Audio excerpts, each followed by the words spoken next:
Hi friends, इस question देखते हैं। From a point O on the ground the angle of elevation of the top of tower is 30 degree and that of the top of the flag staff on the top of the tower is 60 degree. If the length of the flag staff is 5 metre find the height of the tower. ठीक है, question कर रहा है कि मान लेते हैं यह हमारा क्या है, ग्राउंड लेवल है। ठीक है, क्या है, ग्राउंड लेवल है, कोई दिक्कत नहीं आता। अब इस ग्राउंड लेवल पे जो होता है एक टावर स्टैंड है। ठीक है, मान लेते हैं यह हमारा टावर है। ठीक है, समझिएगा, ये टावर है। ठीक है, और इस टावर के यहाँ पे मैं लिख रहा हूँ टावर। ठीक है, और इस टावर के ऊपर एक फ्लैग स्टाफ है। ठीक है, ये फ्लैग स्टाफ यहाँ पे लिख रहा हूँ मैं, फ्लैग स्टाफ, झंडा वंडा होगा। ठीक है, फ्लैग स्टाफ। तो देखिए, तो इस फ्लैग स्टाफ की जो लेंथ है करीब जो होता है 5 मीटर का है ना, 5 मीटर है ना, हाँ 5 मीटर है, 5 मीटर है। और इस टावर की लेंथ के हाइट के बारे में हमसे पूछ रहा है, जो कि दिया नहीं है। तो हम मान लेते हैं कि यह कितना है, एच मीटर है। ठीक है, कोई दिक्कत नहीं यहाँ तक। अब देखिए क्या हो रहा है कि ग्राउंड है और ग्राउंड पर से किसी भी पॉइंट पे एक बंदा है, क्या कर रहा है, वो पॉइंट से जब इस टावर के टॉप को देखता है तब एंगल ऑफ एलिवेशन बनता है कितना, 30 डिग्री बन जाता है। 30 डिग्री एंगल बन रहा है। लेकिन वही बंदा जो इसी पॉइंट से इस फ्लैग स्टेप के टॉप को देखता है तब एंगल ऑफ एलिवेशन जो होता है 60 डिग्री फॉर्म हो जाता है, 60 डिग्री फॉर्म हो जाता है। समझ रहे क्वेश्चन कि देखिए एक टावर है, उसके ऊपर फ्लैग स्टाफ है। उसके बाद क्या करता है, एक बंदा जो है पॉइंट ओ से जब टावर के टॉप को देखता है तो उसका एंगल ऑफ एलिवेशन जो होता है 30 डिग्री फॉर्म हो रहा है। लेकिन वही बंदा जब इस फ्लैग स्टेप को टॉप को देखता है तब angle of elevation 60 degree form हो रहा है। तो कह रहा है बताइए कि इस टावर की हाइट कितनी होगी। तो मान लेते सबसे पहले नेमिंग कर दे रहा हूँ, ए, ये हमारा बी और ये हमारा सी। ठीक है, तो अगर ध्यान से देखेंगे तो ये आपका राइट एंगल ट्रायंगल बन गया। तो जब राइट एंगल ट्रायंगल बन गया तो सबसे पहले हम चलते हैं कौन सा ट्रायंगल, कोई भी ट्रायंगल में जा सकते हैं, इसमें क्या दिक्कत है हमें। तो देखिए, तो हम मान लेते सबसे पहले ए ओ सी, इन ट्रायंगल ए ओ सी कौन सा है, ए ओ सी जो था ये भी right angle triangle at point C पे।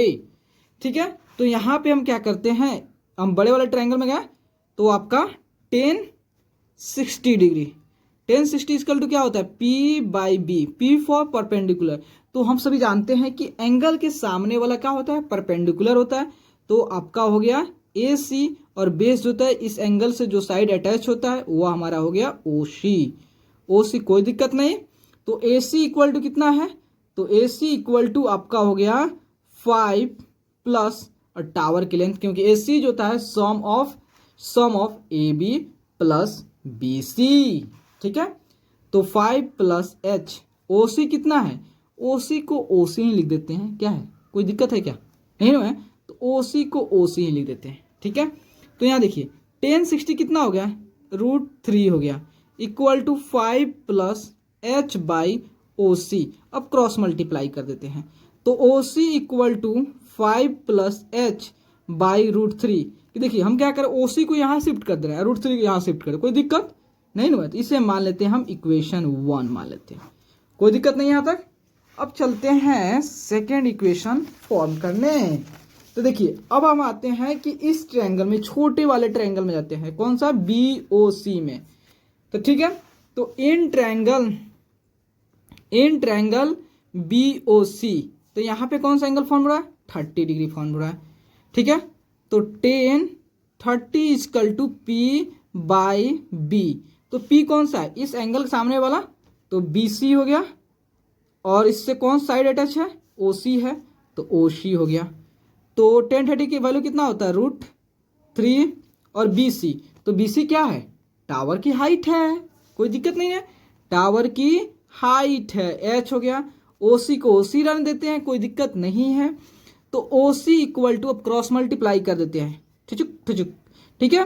तो आपका कितना हो h√3 कितना हो गया, या OC या मान लेते हैं इक्वेशन 2 हो गया। ठीक है, OC इक्वल टू h√3 हो गया। तो अगर आप यहाँ पे ध्यान से देखेंगे तो आपको फील हो जाएगा कि OC equal to 5 plus h/√3 और यहाँ पे OC इक्वल टू h√3। और जब आप जानते हैं इक्वेशन का LHS इक्वल होता है तो RHS होता है ऑटोमेटिकली क्या होता है, इक्वल हो जाता है। ठीक है, यहाँ तक कोई तो दिखते ही नहीं है। तो चलिए LHS इक्वल तो RHS को हम इक्वल कर लेते हैं।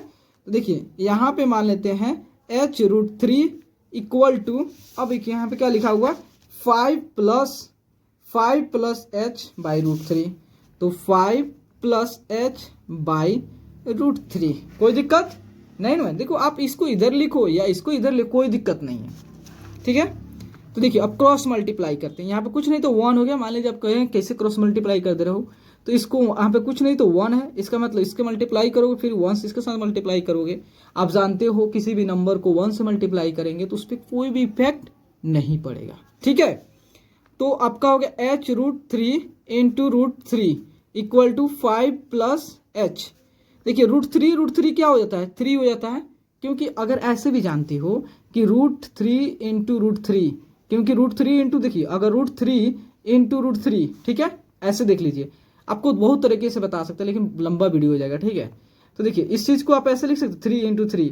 आप जानते हैं कि स्क्वायर रूट में से एक 3 को बाहर कर देते हैं जब पेयर होता है, तो 3 ऐसे भी हो जाता है, ऐसे भी समय बहुत तरह से होता है। इसको आप इस तरह से भी सॉल्व कर सकते, a के पावर m इंटू a के पावर n के फॉर्मूला से भी सॉल्व कर सकते हो। ठीक है, तो इतना सिंपली जान जाइए कि अगर अगर रूट के अंदर जो वैल्यू है अगर सेम है तो वो आपका बाहर आ जाएगा।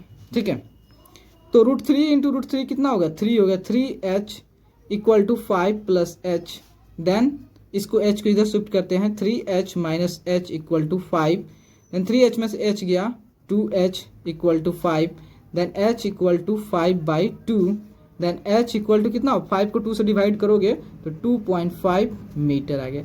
ये h क्या हुआ, यही h जो है आपका हाइट ऑफ टावर। ठीक है, तो क्या हुआ, हाइट ऑफ टावर कितना हो गया आपका 2.5 मीटर। ठीक है, तो प्लीज़ दोस्तों अगर आपको वीडियो अच्छे लगे और आपके लिए अगर हेल्पफुल है तो प्लीज़ चैनल को लाइक एंड सब्सक्राइब प्लीज़ ज़रूर कर दीजिए, क्योंकि आपका like and subscribe he motivate करता है। Thank you friends.